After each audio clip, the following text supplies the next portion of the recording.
Salut les anacalypsiens, bienvenue dans cette nouvelle vidéo d'Anacalypsie. Donc aujourd'hui on va parler ensemble de l'épisode 2 de Pékin Express.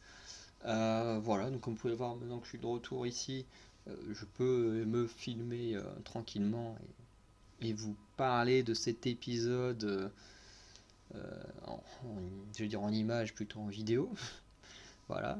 Euh, Épisode que j'ai bien aimé, bien qu'un aspect sur lequel j'ai sûrement été déçu, mais on en parlera sûrement en conclusion si j'ai pas oublié. Mais dans la globalité, j'ai quand même trouvé l'épisode plutôt bon, même si à nouveau une chose m'a surprise, mais on en parlera à la fin. Du coup, l'aventure reprend à Oruro.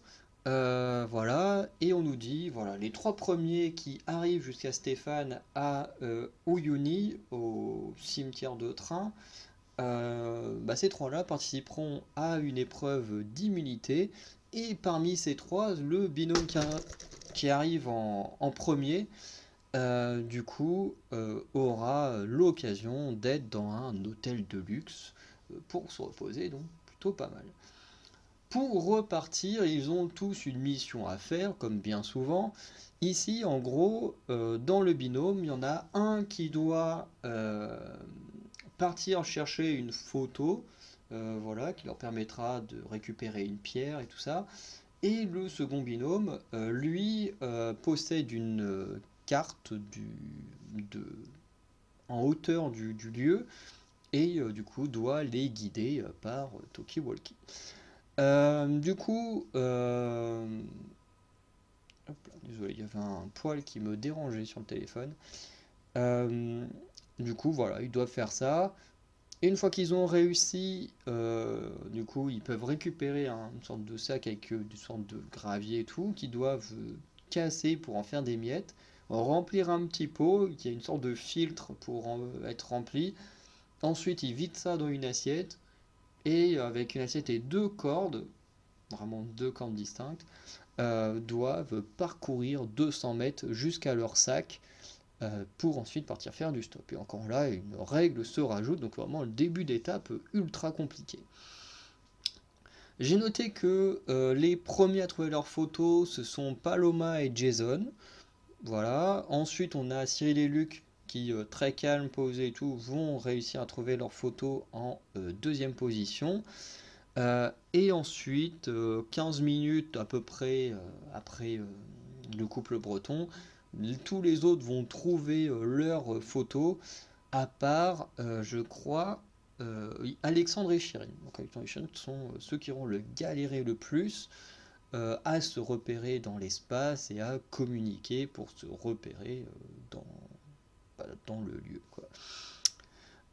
Du coup, voilà, sur les 200 mètres à parcourir avec les deux cordes, alors je sais pas s'il y a vraiment une stratégie vraiment bonne pour le faire, parce qu'il y en a qui vont être assez proches, histoire de créer une sorte de cuve pour l'assiette, d'autres qui vont plus essayer de tendre un maximum les cordes pour que l'assiette soit bien posée dessus et avancer. Voilà, tous ont différentes stratégies. La seule que je trouvais vraiment mauvaise, mais qui est plus sur des tests et pas vraiment un truc qui a été fait sur le long terme, mais c'est de mettre les cordes sur les bords, ou du moins, voilà, parce que si tu le mets en dessous, mais sur les bords, par exemple, je prends une assiette que j'ai là, mais par exemple, tu vois, en mettant la corde sur la partie là, elle a plus tendance à pouvoir glisser et tomber. Moi, je l'aurais mis sur la partie plate là, mais du coup, qui fait un espace quand même assez réduit pour faire tenir les deux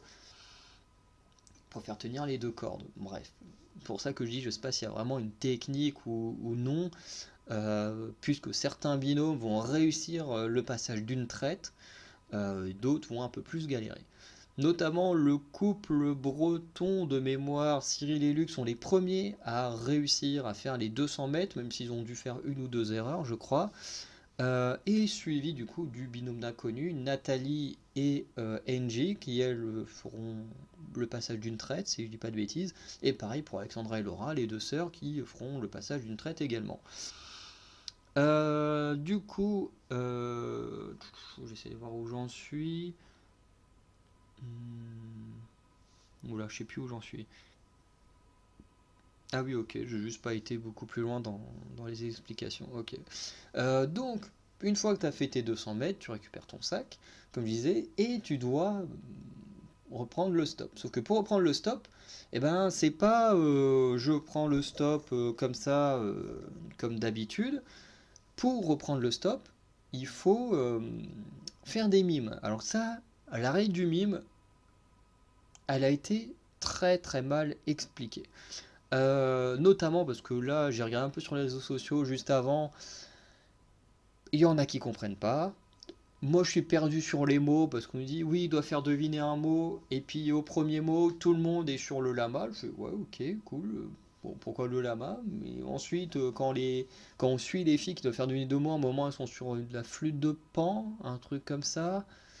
Et je sais pas s'il y a eu un troisième truc, mais je me dis, ok, je comprends pas le choix des mots, s'ils sont donnés à l'avance aux membres, mais pas sur le papier qu'elles présentent au conducteur.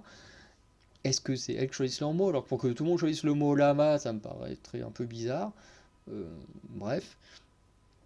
Euh, Et oui, la règle qui n'a pas été comprise, c'est que, en gros, Stéphane, il nous dit, euh, comment ça? Il nous dit, en gros, vous devez faire un mime. Si la personne trouve, vous allez en voiture avec et vous partez. Si la personne ne trouve pas, bah vous changez de voiture. Euh, et du coup, ça a perdu absolument tout le monde, puisque notamment les sœurs vont commencer à faire un mime du lama. Le gars il va dire vous faites l'écureuil, voilà, ils vont dire bah non, hop là, et continue, le gars trouve le lama et hop, ils partent. Et du coup, il y a une personne qui a mis un post sur Facebook en mode oui, les sœurs elles sont privilégiées, machin, alors ce qui n'est pas du tout le cas, puisque d'autres binômes vont également se foirer dans la présentation, enfin dans le mime, et pourtant ont également pris les voitures ou pas, parce que bon, bah, notamment le couple breton, ils m'ont beaucoup fait rire dans leur mime du lama, parce que moi, honnêtement, j'avais l'impression qu'ils faisaient le mouton. Franchement, quand je les ai vus, moi, j'aurais jamais pensé au lama, j'aurais pensé au mouton, quand ils ont commencé à machin, montrer le tricotage, à parler de laine et tout, je me suis dit, bon, ok, ils essaient de faire deviner le mouton, mais non, ils étaient en train d'essayer de faire deviner le lama. Mais pareil, eux, ils se sont trompés, et ils auraient continué, s'il le pouvait. C'est juste que le conducteur, il leur a dit ouais, non, ouais, je suis pressé, il faut que j'y aille. Pareil pour Xavier. Attends, c'est comment? Ouais, Xavier et Céline. Pareil, qui était en train de faire deviner le lama. Le gars, il trouvait pas. Donc, moi, il dit voilà, je suis pressé, je me casse. Et voilà, pareil. En fait, je pense que ce qui fait que les gens n'ont pas compris la règle, c'est que les filles ont eu la chance que le gars leur mette pas avant et accepte de jouer le jeu jusqu'à trouver et de partir avec. Là où pour les autres, ils ont eu cette malchance de tomber sur des gens qui en ont eu entre guillemets rien à faire. Maintenant on peut comprendre, hein, dans leur quotidien, t'as des gens qui arrivent qui sont en mode allez vas-y, il faut que je fasse un mime, si tu veux me prendre dans ta voiture, déjà faut que la personne accepte de te prendre dans sa voiture, et en plus là, ils disent attends mais qu'est-ce qu'il fait là, en train de mimer je ne sais quoi par terre là. Donc voilà, et c'est vrai que beaucoup ont reçu des refus dès le début, quand certains conducteurs, surtout des conducteurs, se sont dit, bon bah on trouve pas, bah vas-y on se casse, hein, on les laisse là.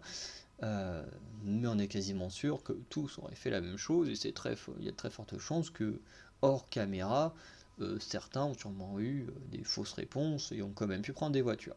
Mais comme on l'a montré Kofi, mais qu'en même temps ça n'a pas été présenté comme une règle fausse, enfin du moins qui est pas bonne, bah, c'est là où on se dit mais expliquez-nous mieux les règles. Parce que ben on comprend rien. Il y a même une personne qui a mis en commentaire en mode mais on n'est pas censé faire de mime à chaque changement de voiture. Et du coup bah il y en a qui sont totalement paumés en fait sur ce truc de mime. Est-ce que faut le faire à chaque fois qu'on change de voiture? Est-ce qu'il faut vraiment recevoir? Est-ce que la personne doit vraiment faire une erreur et du coup tu pars voir quelqu'un d'autre? Est-ce que la personne a quand même le droit de tenter jusqu'à ce qu'elle décide d'abandonner? ou qu'elle trouve la bonne réponse. Enfin bref, cette histoire de mime, elle perturbe tout le monde. Ça va sûrement apporter de la haine sur les réseaux sociaux envers Laura et Alexandra, ce qui apparemment était déjà le cas au premier épisode et j'ai pas compris pourquoi. Enfin, c'est. J'ai pas compris. Pas compris pourquoi ils ont su autant de haine sur les réseaux sociaux. Ce cas-là va encore très certainement leur apporter de la haine sur les réseaux sociaux. Enfin bref, c'est chiant quoi. Comme le cas d'Elena de koh, je ne comprends pas pourquoi elle reçoit autant de haine sur les réseaux sociaux. Bref. Du coup, on va continuer quand même la vidéo. Grâce à cette histoire de mime, le binôme d'inconnus et les sœurs. Non, ça c'était encore sur les 200 mètres. Du coup, les sœurs partent en première au stop, en ayant réussi le mieux leur mime.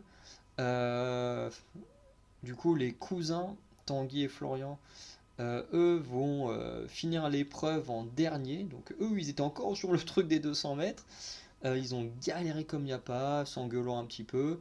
Et finalement, ils vont partir assez vite grâce au mime et tout ça. Donc plutôt cool pour eux qui remontent assez vite dans le classement. Et ensuite, on a Alexandre et Chirine qui eux vont arriver troisième. Voilà, j'ai noté que Cyril et Luc, les pauvres qui avaient fini l'épreuve des 200 mètres en premier, du coup prennent le stop en dernier, ce qui est très dommage pour eux. On note aussi qu'il y a un coup, hein, je sais pas pourquoi, mais quasiment tous les binômes ont été stoppés là en cours de route. C'est assez marrant, mais tout le monde s'est dit, allez hop, on les dépose tous là, ils commencent à nous faire chier, allez hop. Mais tout le monde globalement s'est retrouvé un peu là à un moment donné, notamment Alexandre et Chirine, il y a eu les sœurs, et ensuite il y a d'autres binômes un peu plus tard qui ont été déposés là. On a donc les sœurs qui vont galérer à refaire du stop.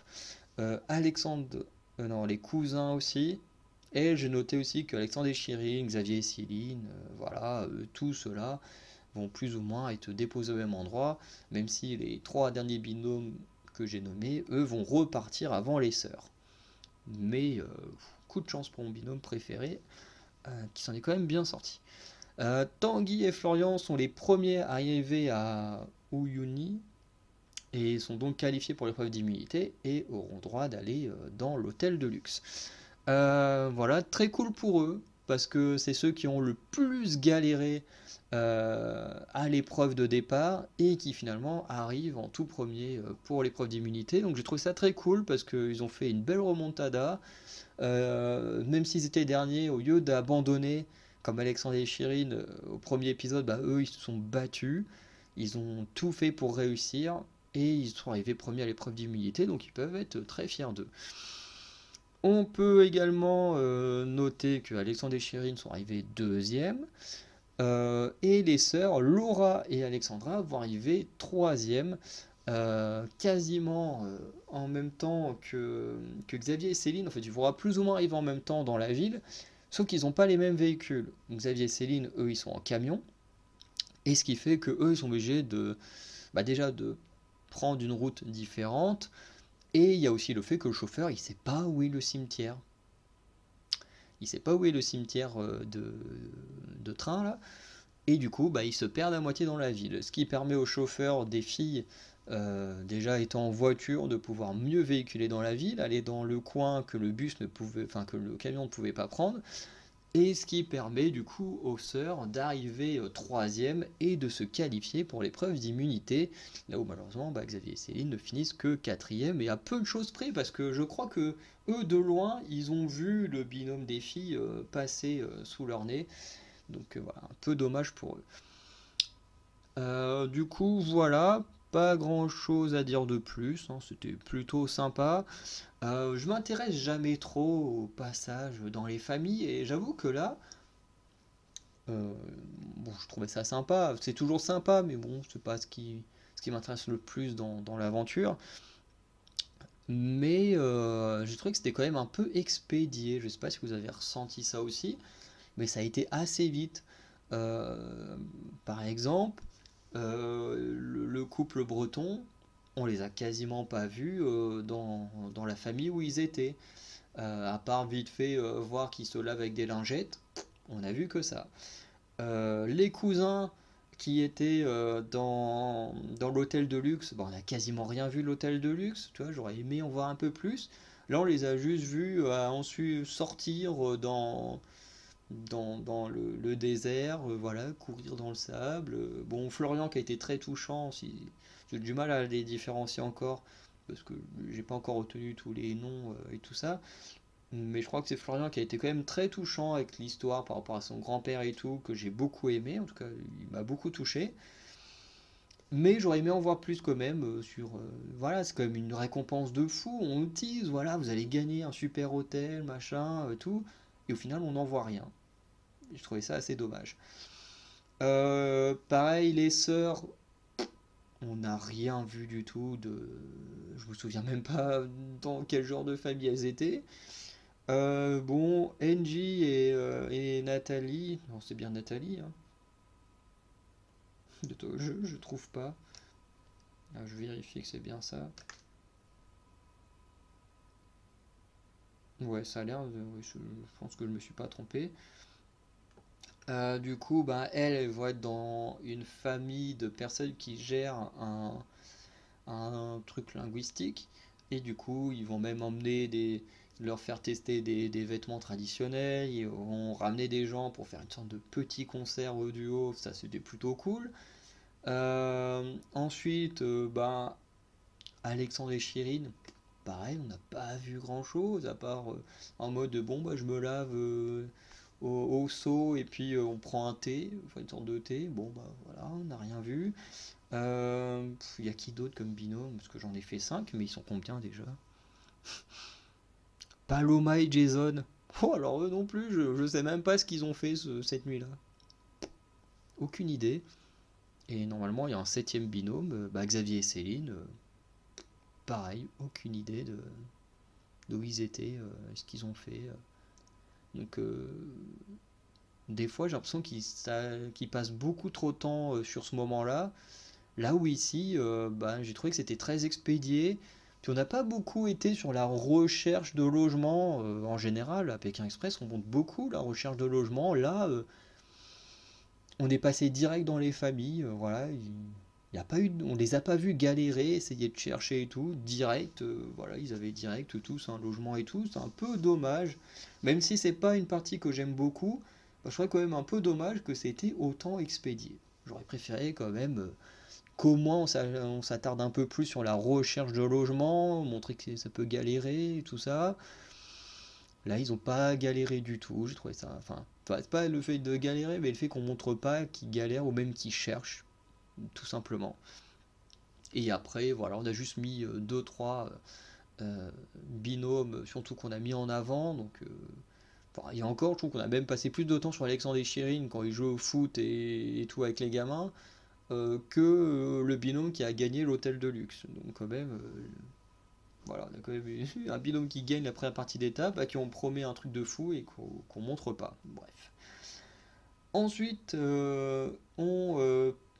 oui, si, Xavier et Céline, ils étaient au niveau d'un resto, mais bon, on sait même pas si c'est avec cette dame-là, chez elle, qu'ils ont dormi ou pas.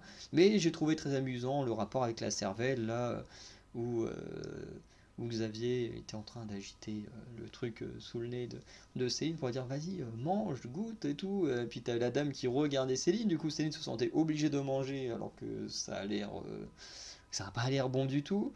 Et ensuite, il a enjoué et tout, Xavier, ça, je trouvais ça marrant, mais c'est la seule chose de Xavier et Céline qu'on a vu. On sait même pas s'ils ont dormi chez quelqu'un, en fin de compte. J'ai pas le souvenir qu'on les ait vus. Bref. On passe ensuite à l'épreuve d'immunité. Donc, épreuve d'immunité assez classique de Pékin Express, hein, plutôt sympa. Du coup, bah, c'est un parcours d'obstacles en camion. Donc, ils ont une sorte un système de porte, entre guillemets. Donc, chaque fois, tu as deux je sais pas comment dire, deux tas de pneus qui forment deux pots. Je vais prendre des trucs comme ça, mais par exemple, c'est comme si ça c'était les tas de pneus et puis bah, le camion lui doit passer entre les deux. Voilà, ça n'a rien à voir, mais bon, C'est pour imager parce que je sais pas comment le dire. Euh, et du coup, le chauffeur ou la chauffeur, je sais pas si ça se dit, euh, du coup est aveuglé et l'autre sert à aiguiller, faut aller plus à droite, plus à gauche, machin, enfin bref. Euh, voilà.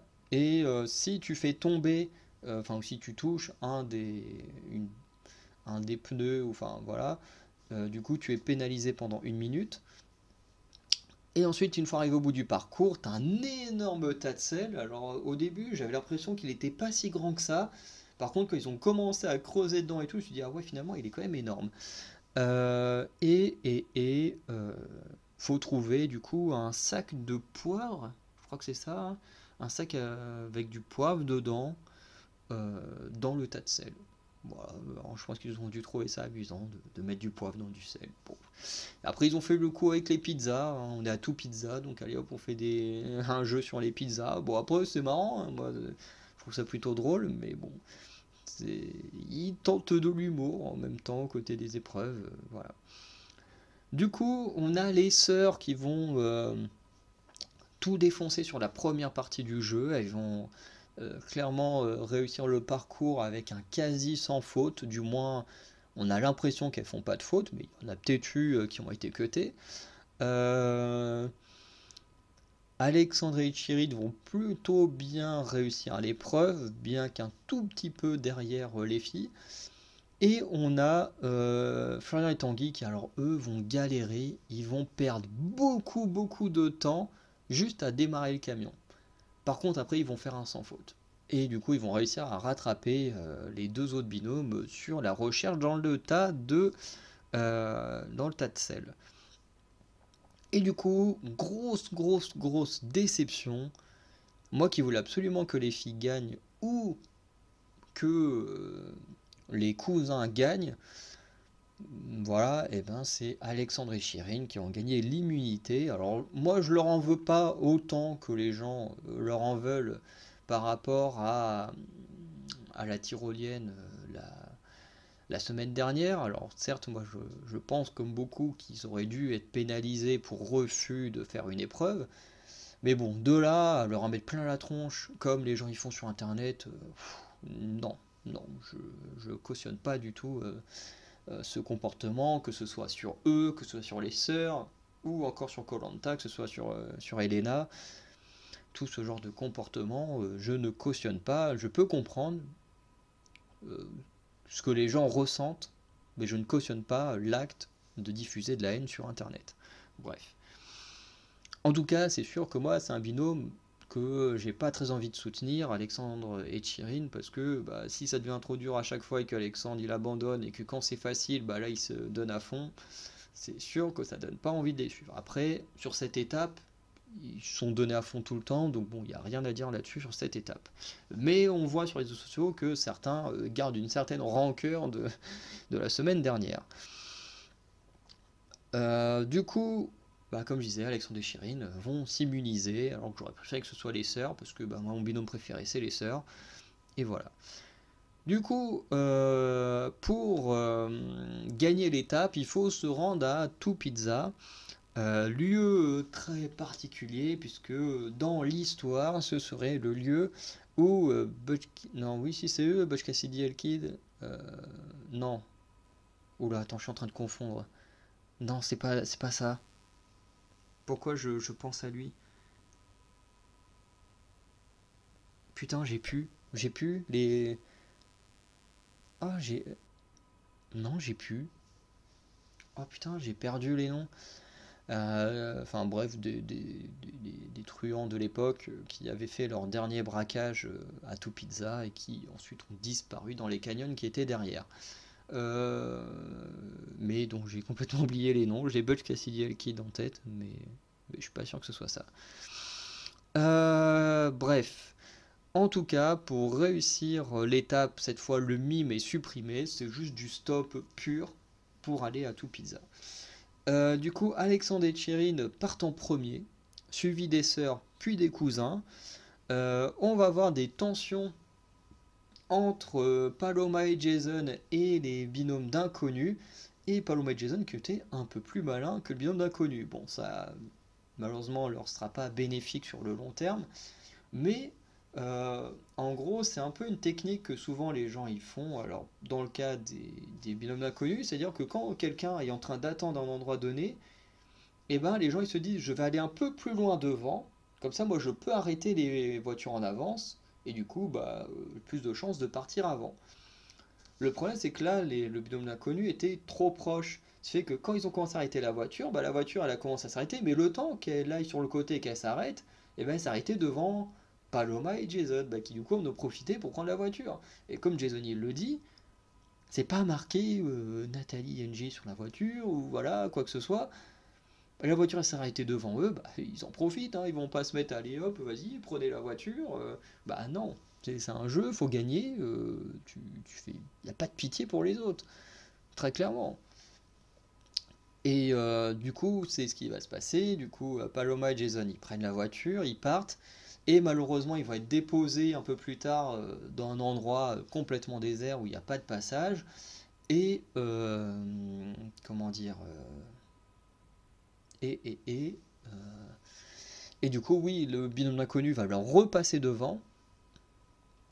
Et du coup, on sent que ça avait piqué au vif les inconnus, qu'on leur pique la voiture, parce que, voilà, surtout Nathalie va avoir quelques petits pics envers le jeune couple belge, ouais, je crois que c'est ça. Voilà. Donc, à voir si ça aura un impact plus tard. Ça n'en a pas eu pour le duel final, mais on sait qu'il y a le drapeau noir euh, la semaine prochaine. Donc, est-ce que ça aura un impact avec le drapeau noir, que les tensions et tout vont perdurer encore un petit moment? On verra bien. Du coup, les sœurs, oui, vont remporter l'étape encore une fois, donc très contents. Elles sont à nouveau immunisées, donc pour moi c'est parfait. C'est parfait. Après, je donnerai en conclusion mon binôme, enfin ma finale euh, que j'aimerais le plus voir. Euh, mais en tout cas, les sœurs, moi, sont clairement dedans. Donc là, voir qu'elles sont à nouveau immunisées, bah, clairement, ça me fait plaisir parce que je veux les voir gagner, tout simplement. Du coup, elles ont réussi à gagner en repassant devant Alexandre et Chirine qui avaient une avance, sauf que eux, ils étaient en bus, les filles étaient en voiture, et donc elles ont pu repasser devant sans le savoir et remporter l'immunité grâce à l'étape. Donc pour l'instant, les filles, elles sont plus ou moins parfaites sur le jeu, hein. Je pense qu'elles vont sûrement se faire tacler pour quelques moments où elles ont été un peu trop confiantes, mais en même temps, elles ont de quoi être très confiantes. Franchement, premier épisode, elles se qualifient pour l'épreuve d'immunité, elles gagnent l'immunité, elles gagnent l'étape. Là, elles se qualifient pour l'épreuve d'immunité. Bon, elles gagnent pas l'immunité, mais elles font quand même une des meilleures performances, puisque sur la partie la plus difficile, elles ont été les plus efficaces. Ensuite, elles gagnent à nouveau l'étape, donc elles peuvent se permettre quand même d'être en confiance, vu les performances qu'elles font. Donc voilà. Mais c'est souvent mal pris sur ce genre de programme aujourd'hui, d'être trop confiant, ce que je ne comprends pas, parce que si tu réussis, tu vas pas chialer dans ton coin en mode ah, j'ai réussi, faut pas que je le montre. Bref, moi je suis très content qu'elles aient gagné, et voilà. Paloma et Jason du coup finiront dernier, du fait d'avoir été déposés dans un lieu où il n'y avait quasiment pas de passage. Et on se trouve dans un duel final, voilà, donc avec le vote. Et là, il y a un truc que j'ai trouvé un peu nul, que j'avais pas fait attention la semaine dernière, puisque bah, il y avait que les filles qui étaient concernées, donc voilà, ça, j'avais pas trop fait attention. Mais là, en gros, Stéphane, il nous dit très clairement, les gagnants, les immunisés, ne participent pas au vote. Et je trouve ça complètement débile. Parce que, pourquoi, sous prétexte qu'ils ont remporté les épreuves, ils ne peuvent pas voter. C'est complètement con. Parce que quand on va arriver à une période où il y aura que 4 binômes, si quelqu'un remporte l'immunité et quelqu'un remporte l'étape, bah les deux binômes qui restent, ils vont voter l'un pour l'autre. C'est complètement débile. C'est complètement débile parce qu'après, enfin bon, techniquement, dans un cas comme ça, de toute façon, les deux iraient techniquement aussitôt en duel final, mais euh, voilà, ici, il y a à la fois la égalité qui remporte l'étape, ça fait qu'il reste que trois équipes, chacun vote l'une pour l'autre, ou deux s'acharnent sur une. Enfin bref, je trouve ça complètement con. Euh, Enfin, honnêtement, je trouve ça complètement con que comment dire, les gagnants ne puissent pas voter. Je veux dire, je comprends pas pourquoi ils n'ont pas le droit.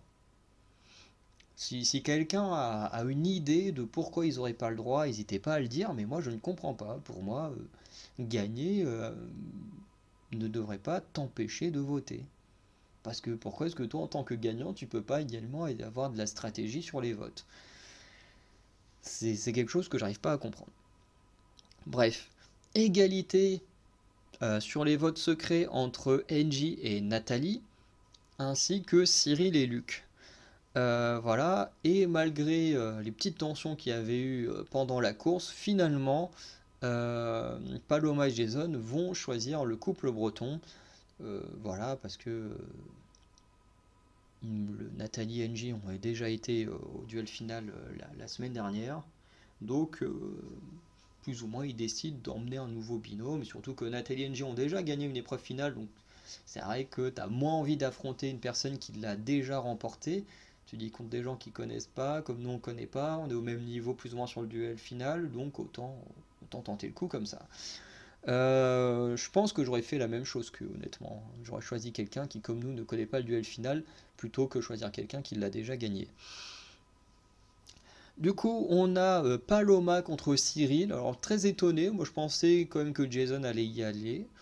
Parce que ben, Paloma a l'air quand même moins efficace sur tout ce qui touche aux sportifs. Voilà, on l'avait vu dans le premier épisode quand fallait plonger, récupérer l'eau, juste le fait d'être dans l'eau froide, d'être en train de crier, machin et tout, c'était assez drôle et tout. Euh, donc je sais pas si sur un truc où il faut être rapide, efficace, je sais pas si j'aurais envoyé Paloma. Alors je dis pas qu'elle est nulle, hein, mais je sais pas si j'aurais vraiment envoyé elle. Mais en tout cas, la- l'avenir dans le jeu montrera qu'ils ont fait le bon choix. Et je parle bien sur l'épreuve là, hein. J'ai aucune idée de ce qui se passe plus tard. Mais moi j'avoue que si j'avais été à la place de Jason, moi, j'aurais préféré y aller à sa place. Et je me dis que finalement ils ont bien fait de prendre Paloma quand on connaît le résultat. Du coup, la mission, comme ils sont à tout pizza, bah, c'est d'aller dans une pizzeria et de goûter des pizzas. Ils vont devoir goûter 4 pizzas avec des goûts dégueulasses. Et encore, ils ont échappé à certains goûts parce que j'ai noté quelques-uns qu'on voyait quand ils montraient le panneau. Il y avait, donc ils ont eu la chance d'éviter du serpent. Je ne sais pas quel goût ça peut avoir le serpent, honnêtement. Et des testicules des testicules de mouton. Ça aussi, bon, ils auront peut-être le droit au moment où il y aura le- la dégustation dégueulasse, hein. Alors je sais pas si ce sera comme certaines saisons la dégustation avec des questions ou dégustation tout court. Euh, mais en tout cas, là, ils ont échappé aux testicules parce que les testicules, il y a quasiment à chaque fois. Là, ils ont évité, donc plutôt cool. Du coup, première pizza avec de la cervelle de vache et des épinards. Alors celle-là, moi, je peux vous dire que je l'aurais très certainement revomi. Parce que sans compter la cervelle qui a l'air plutôt dégueu, je déteste les épinards. Alors celle-là, moi, elle m'aurait déglingué. Bon, moi, j'aurais reconnu direct, hein. J'aurais vu un truc avec des épinards. Bon, apparemment, ils ont quand même fait en sorte que ce soit pas trop facile à trouver. Enfin, entre guillemets. Parce que bah, certains ingrédients étaient sur différentes pizzas, notamment Cyril qui est en mode ah tiens je pense que c'est là ce qu'il y a de la béchamel, ensuite il regarde les autres fait ah ouais non mais là il y a aussi de la béchamel là mais c'est un des trucs que j'ai reconnu, bref après il reconnaît sur la viande en mode ouais non c'est pas du poulet donc ce serait plus la cervelle, bref ils ont quand même été assez malins même si ce sera pas suffisant euh, côté production. Deuxième pizza, principalement au crocodile. Je sais pas quel goût ça peut avoir le crocodile, mais voilà, c'est original.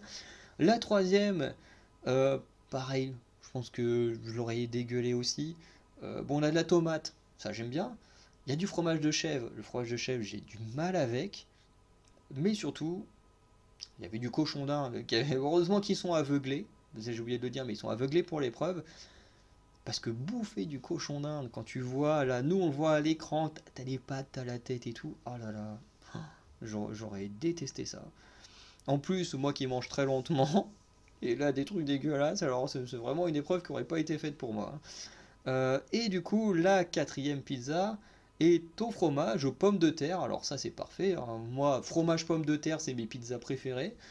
Mais là, fromage, pommes de terre et sauce tomate épicée, qui sera une torture pour Paloma. Malgré ça, du coup, Paloma va trouver direct les 4 pizzas. Elle va quand même un peu regarder les trucs et puis elle va dire allez c'est bon, je sais, c'est celle-là, celle-là, celle-là, celle-là. Hop, elle repart direct. Cyril, pareil, du premier coup, va trouver les 4 pizzas. Donc c'est pour ça que je disais, la production a été assez maligne de faire en sorte que des pizzas aient des ingrédients en commun. Mais c'était peut-être pas suffisamment dur parce que les deux binômes ne se sont pas pris de pénalité ou quoi que ce soit. Les deux ont trouvé direct les 4 pizzas. Donc voilà, ils ont tenté, mais c'était quand même un peu trop facile pour les membres. Bon, la dégustation était dure, trouver les pizzas était plutôt facile. Donc voilà. Et du coup, bah, c'est Paloma et Jason qui remportent le duel final et qui rentrent en premier, enfin qui rentrent en premier, qui arrivent en première et qui voilà, remportent le duel. L'épreuve est éliminatoire et ça j'ai été hyper étonné. J'ai été très étonné qu'on ait une épreuve éliminatoire parce que bah, on a déjà eu une épreuve éliminatoire juste avant au premier tour, la épreuve éliminatoire au deuxième tour. Bon, on se doute maintenant, quand on sait ce qui se passe dans l'épisode prochain, avec l'intégration d'un nouveau binôme en cours de route. Bon, on comprend que voilà, ils ont éliminé 2 équipes parce que bah, comme ça fait que eux ils pensent être plus que 6, mais du coup une septième équipe revient. Donc voilà, à voir ce que ça va donner.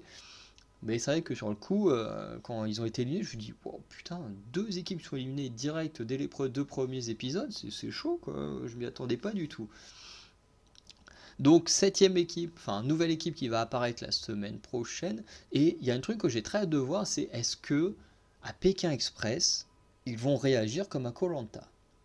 Ça c'est une grosse question que je me pose. Parce qu'on sait tous qu'à koh, quand quelqu'un arrive après les autres, et ben c'est souvent le ou la première à être éliminé parce que bah, pas, pas assez d'affinité, dernier arrivé on te connaît moins, machin, hop, donc bah t'es plus facile à être éliminé.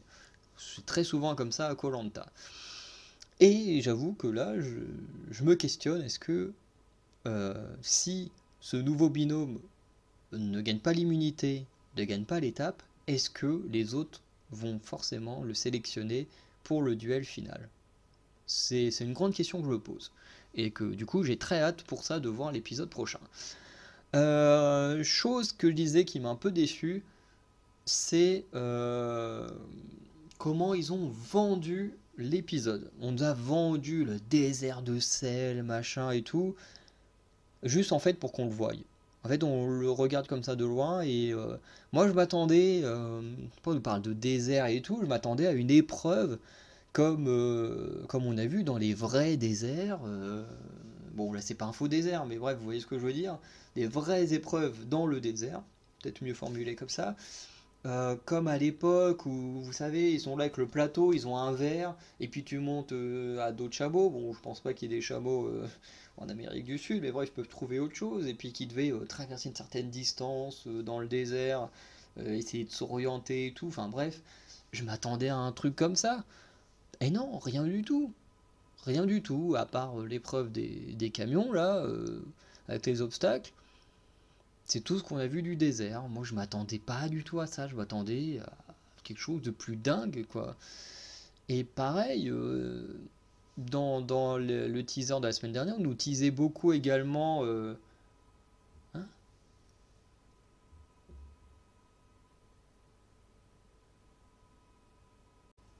Bon, on reprend la vidéo, je suis désolé d'avoir une petite coupure un peu chelou en plein milieu de, de- de la conclusion. Voilà, j'ai plus de batterie sur mon téléphone, donc ça a forcément coupé la vidéo. Bref. Du coup, oui, comme je disais, au niveau du canyon et tout, pareil, nous vendait un super décor et tout, qui au final, encore une fois, n'a pas été exploité comme on aurait pu l'espérer. Voilà, on nous a pas mal parlé d'excellents décors et tout, et au final, en fait, on les a quasiment autant vus dans les teasers que... oula, je suis trop éclairé là. Mais je veux dire, on a autant vu les trucs dans les teasers que dans l'épisode en lui-même. Et j'ai trouvé ça très très dommage de nous teaser comme ça, de nous donner envie de voir des choses qui au final ne sont pas arrivées. Bref. Euh, je pense pas avoir plus de choses à dire que ça sur l'épisode, hein, à part ce petit détail de, je vais dire de décor, de lieux, on va dire, qu'on nous a pas mal teasé, qui au final n'ont pas vraiment servi. Euh, à part ça, moi j'ai beaucoup aimé l'épisode, je l'ai trouvé vraiment très sympa, les épreuves étaient quand même cool. Voilà, quand même très difficile pour la première, mais il y a toujours une épreuve très difficile pendant la saison. Et encore, là c'était sur 200 mètres qu'il fallait se trimballer son assiette, en général ils sont quand même un peu plus sadiques. Voilà, qu'est-ce que je pourrais dire d'autre? Hâte de voir le prochain épisode, hâte de voir ce que donneront ce nouveau binôme qui va arriver, hâte de voir comment vont réagir les nouveaux candidats face à ce binôme, à ce qu'ils vont absolument vouloir l'éliminer parce qu'il est nouveau ou pas. Ça, j'ai très hâte de le voir. Sinon, voilà, j'avais un truc en tête tout à l'heure, mais que j'ai totalement oublié, donc bah tant pis, hein, si ça me revient pendant le montage, hop, je l'écrirai sur un coin de la vidéo. Mais voilà. Donc n'hésitez pas à me dire en commentaire ce que vous avez pensé de cet épisode. Pour moi, pour l'instant, tout va bien. Ah si, oui, ce que je voulais dire, c'était ma finale de rêve. Et en réalité, j'ai deux finales de rêve. La finale que je rêverais, donc une des deux, ce serait d'avoir Alexandra et Laura contre Tanguy et Florian. Parce qu'ils m'ont bien touché, je les trouve cool. Ils galèrent souvent, mais en même temps, chaque fois, ils remontent très rapidement, ils surpassent leurs erreurs, leurs galères, et ça, j'aime beaucoup. Et du coup, Tanguy Florian contre Laura Alexandra en finale, j'aimerais beaucoup voir ça. Ou alors, ce que j'aimerais beaucoup voir en finale, c'est Laura Alexandra contre Xavier et Céline. Parce que pareil, le binôme patron-employé, c'est un binôme que j'aime pas mal. On les a un peu moins vus cette semaine, mais pareil, dès qu'ils sont là, on rigole. Ils sont plutôt bon délire. Ils sont pas aussi forts que Laura et Alexandra, mais ils ont un petit truc qui fait qu'on s'attache à eux, qu'on les aime bien. Voilà. Après, j'aime bien les autres binômes, pas au point de vouloir absolument les voir gagner ou aller en finale, mais voilà, pour moi, mes finales de rêve, ce serait d'avoir soit Xavier et Céline, soit Tanguy et Florian, face à Laura et Alexandra. Et pour moi, le pompon, ce serait que Laura et Alexandra gagnent la finale, mais bon, je trouve que c'est quand même très rare. Je crois qu'il n'y a que Denis et Julie que j'ai soutenus à Pékin Express et qui ont gagné Pékin Express. Donc bon, malheureusement, ça veut peut-être dire que les sœurs ne gagneront pas, si ma malédiction de ceux que je soutiens ne gagne pas continue. Bref, encore une fois, dites-moi en commentaire ce que vous pensez de cette saison, qui vous aimeriez le plus voir en finale, voilà, et gagner, pourquoi pas. Voilà, dites-moi si vous avez aimé la vidéo, enfin bref, vous pouvez dire ce que vous voulez en commentaire qui concerne cet épisode. N'hésitez pas à me dire si vous avez bien compris les règles sur les mimes à faire pour avoir une voiture. Euh, voilà, et n'hésitez pas à me dire ce que vous pensez du retour d'Étienne, qui a déjà été teasé. Voilà. En tout cas, moi, j'ai juste pas envie qu'il revienne. Voilà. Pour moi, quelqu'un qui a abandonné l'aventure ne mérite pas de revenir. Je suis assez d'accord avec les gens sur Internet. Bon, j'irai pas l'insulter ou quoi que ce soit, mais j'avoue que je suis d'accord sur le fait qu'il n'a rien à refaire à Pékin Express. On ne sait pas encore trop dans quel cadre il reviendra. Beaucoup pensent qu'il reviendra en tant que comment on appelle ça, vous savez, quand vous perdez le duel final mais que c'est non éliminatoire, vous avez un handicap. Beaucoup pensent que Etienne sera un handicap pour un binôme, ce qui serait pas étonnant vu le personnage, mais en tout cas j'avoue que ça me fait pas du tout plaisir de savoir qu'il revienne. Bref, on arrête la vidéo là. N'hésitez pas à aller checker les autres vidéos de la chaîne Anacalyptic, K-pop, Koh-Lanta et Pékin Express. Et comme j'ai trouvé pas mal de vidéos juste avant, c'est pour ça que je le bug. Et sinon, bah, n'hésitez pas à checker les vidéos des autres chaînes si d'autres sujets vous intéressent. Et sinon, bon, on se dit à très bientôt pour de nouvelles vidéos. Je vous souhaite une bonne journée, une bonne soirée. Ciao!